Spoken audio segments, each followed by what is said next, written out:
Le récit de l'offrande d'Isaac par Abraham a créé de la confusion totale dans la tête de l'être humain, justifiant ainsi leur pratique. Parce que Dieu demande apparemment d'offrir un enfant en holocauste. Mais que signifie réellement ce mot? Selon Jacques 1 verset 13, Dieu ne tente pas. Genèse 22 montre que Dieu ne tente pas Abraham. Il le met à l'épreuve pour révéler sa parole.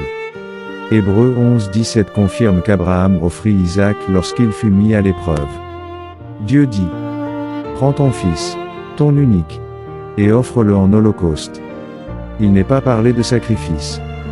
Pour bien comprendre la parole, il faut prêter attention aux mots et se demander à quoi ces mots renvoyaient à ce temps et époque passée. Dans la parole, il existe deux types d'holocauste. Le premier, l'holocauste animal, prescrit dans la loi, entièrement brûlé.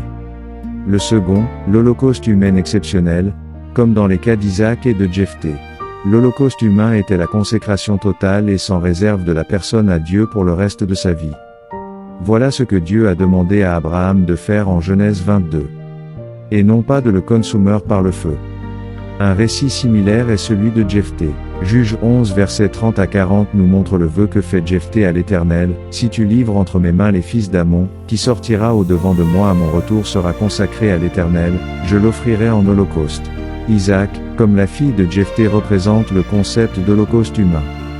Isaac, pour un test de foi, est la fille de Jephthé, pour la victoire dans la bataille. Comme qui dirait, pour avoir de grandes choses il faut être prêt à sacrifier grand. La parole de Dieu était claire: offre Isaac en holocauste. Mais Abraham, étant entouré de peuples cananéens, a été influencé par leurs pratiques habituelles. Mais Dieu l'en a empêché au travers de l'ange en Genèse 22:12, l'ange dit: n'avance pas ta main. Il en est de même aujourd'hui. Ne nous laissons pas influencer par notre entourage. Examinons nous-mêmes les Écritures et retenons ce qui est vrai. Acte 17:11, et ils examinaient chaque jour si ce qu'on leur disait était vrai. Paul enseigne dans Romains 12, que les croyants doivent offrir leur corps comme un sacrifice vivant, agréable à Dieu. Dieu ne veut pas des sacrifices morts. Il veut des vies consacrées à lui. Si toi aussi tu veux connaître l'exactitude de la parole pour mieux servir Dieu, pense à t'abonner et activer la cloche des notifications.